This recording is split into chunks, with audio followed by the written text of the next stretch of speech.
So, considering the state of America today, politically, etc., are there any lessons from the Quran we can use to help us understand these times? Yes, there are many lessons within the Quran. As a matter of fact, this is the logic. When Allah says of the Quran that it is hudan linnas. We're coming upon the month of Ramadan soon, and Allah says the month of Ramadan is that in which the Quran was revealed as guidance for all people, or guidance for mankind.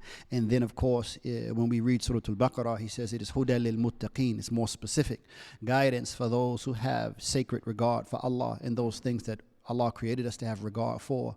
And the reason why this is important is because we can think of guidance like a map. It shows us how to navigate, how to move towards a particular end or an outcome.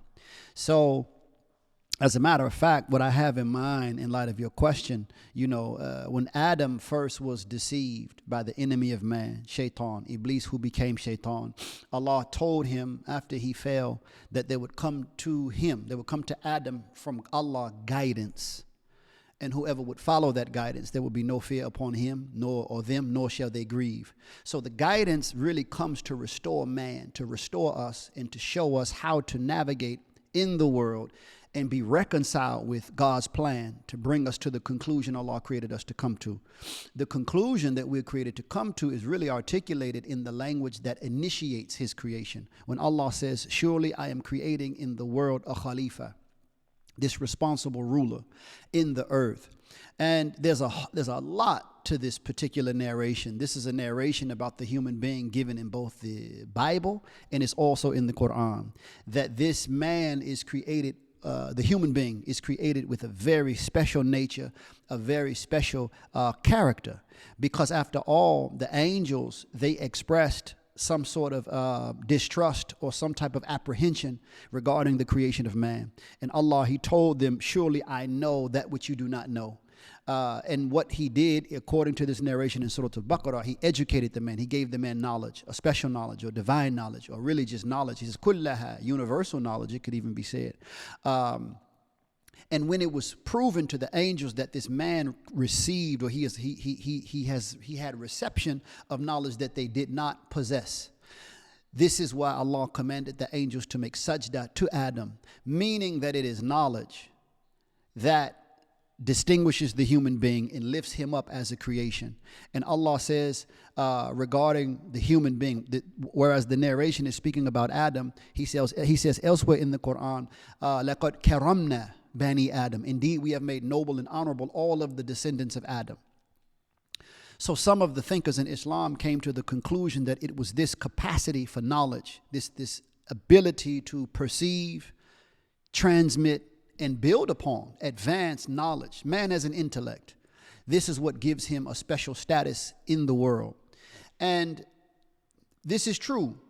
But when we read the narration of Adam, also, it is not only what gave him special status, but it was also the responsibility that he had with that status.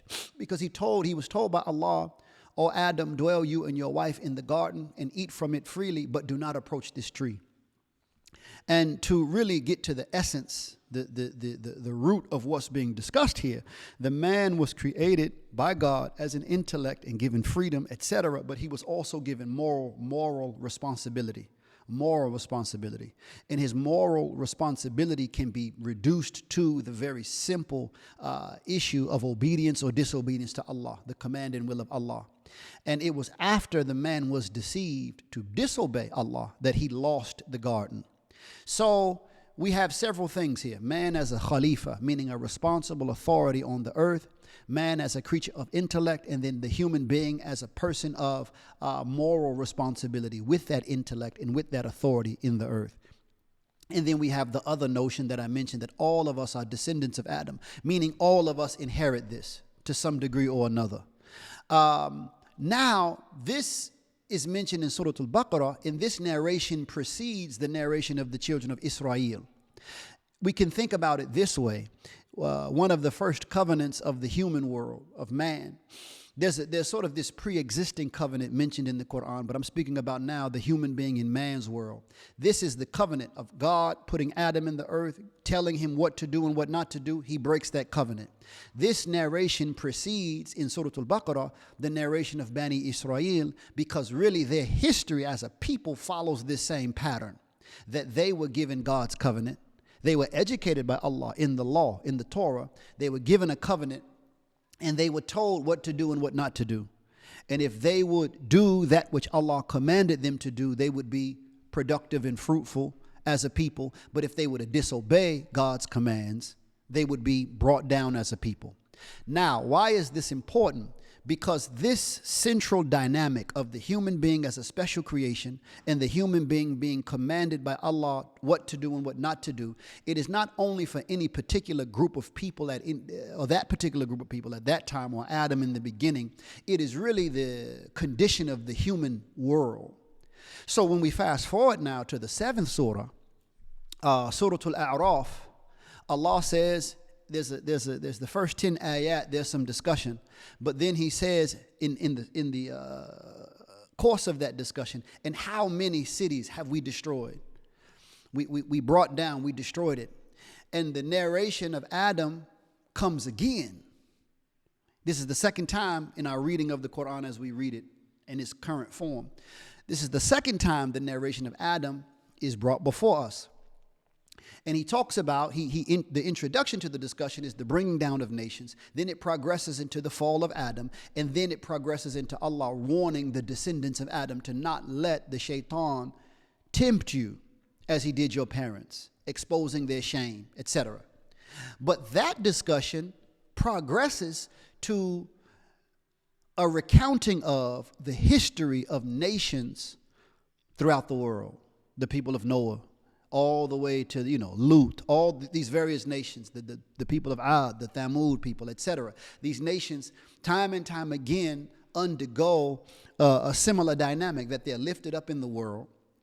They lose their moral poise, their moral stance, and God brings them down. And then it leads up again to the story of the children of Israel. To say that, again, I repeat, this is a part of the human drama, so to speak, if that makes sense. Now, what does that have to do with America? America, Allah, this is scripture before the Quran. The scripture before says nothing is new under the sun, meaning the way this world has been running, the rise and fall of nations, the life of man, it follows the same pattern. And Allah, he says in the Quran that we will never find a change for his sunnah. The way that he has established things, the way he enters into the history of man, his laws in place, determining how we rise and fall, nothing changes. So we see today America, the United States of America, in a very peculiar circumstance, but it's a common circumstance from the spectrum of history, meaning human beings have been here before.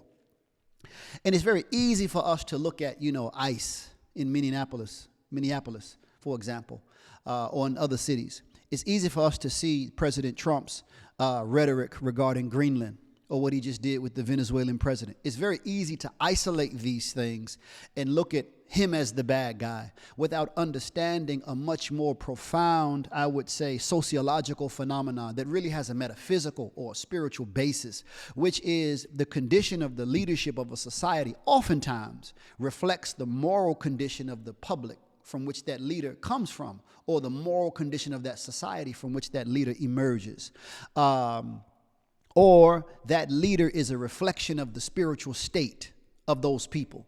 Even if we look at his rhetoric, like we're going to take Greenland because we want it, it's strategically advantageous for us, and either the European nations are going to bargain or not. I'm going to slap a tariff on you all if you all don't do what we say. This sort of uncanny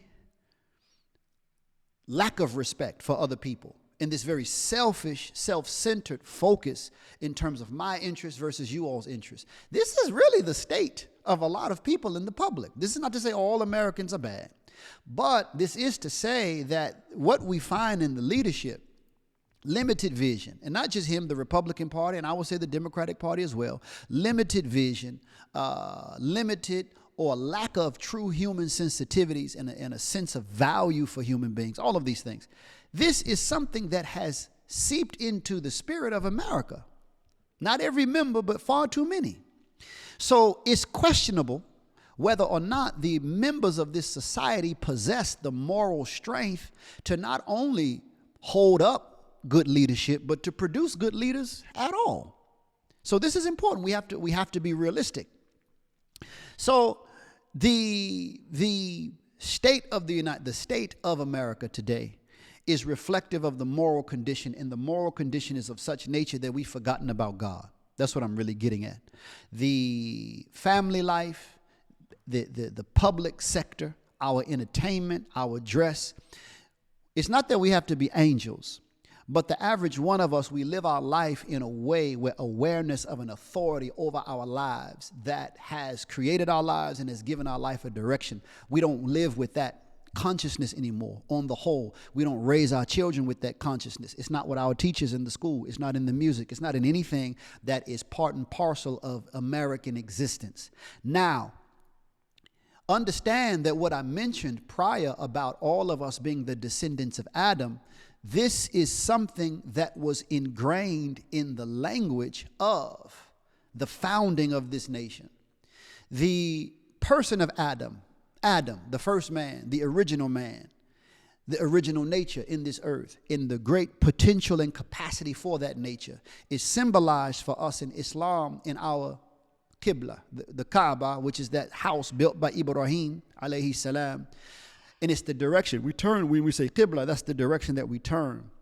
And the reason why that house is our center is because that house is saying that at the core of our life as servants of God, at the core of our life as human beings, is this identity.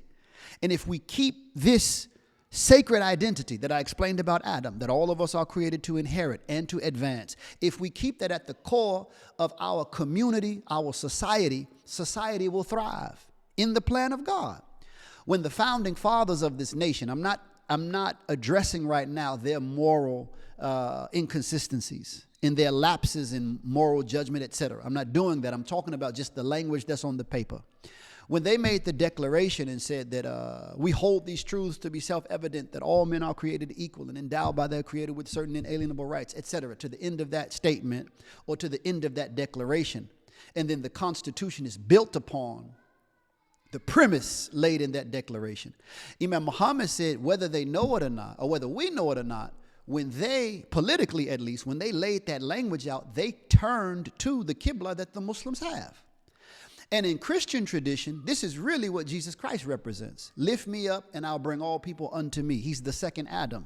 He is coming to restore what was lost, meaning the true essence, true nature, true purpose of the human being on this earth. And these are not just prophets or teachers or signs for me just to be a good person so I can go to heaven. These are powerful sciences in these persons for how we construct society as a whole. So the United States of America was built upon the premise that the human nature itself, the Adamic inheritance, is the basis for true civilization. That's the way God made it.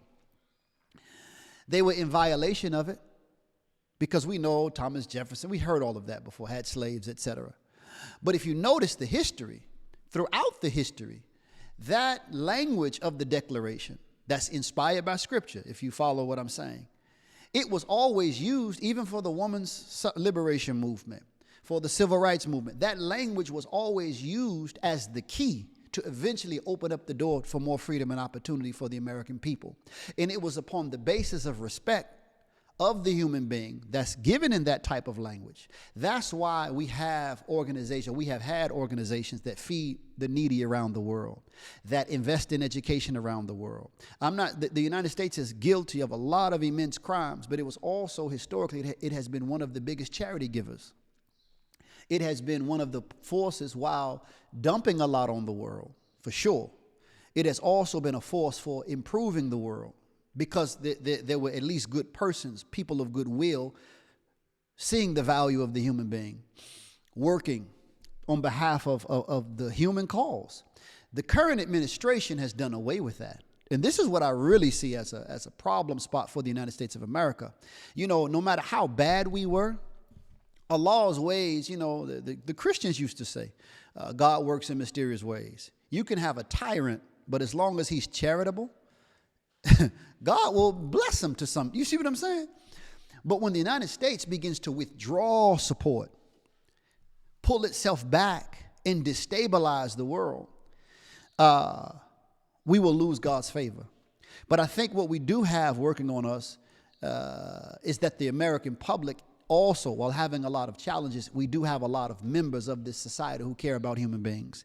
And that's what we're seeing rise up more and more in the public space. So that's a part of the scriptural analysis. And if I could sum it up, I'm saying that it's the moral problem, the moral challenge. That's probably the biggest thing that we're facing today. You see what I'm saying? The moral problem, and it's producing bad leadership. It's producing an environment, an environmental space where we don't know, or many of us are worried about its future.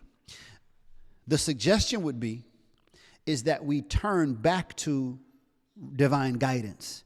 And one of the biggest problems, perhaps we'll talk about it in the next recording, the biggest problem, in my opinion, is that the religious leadership and the religious following under that leadership, they are, as we started off, they are under the burden. They are contained in mythological ideas. They're in myth. They're in a world of make-believe or non-existence. So they are not perceiving, we are not perceiving God's guidance as just that, as the roadmap to our advance on this earth.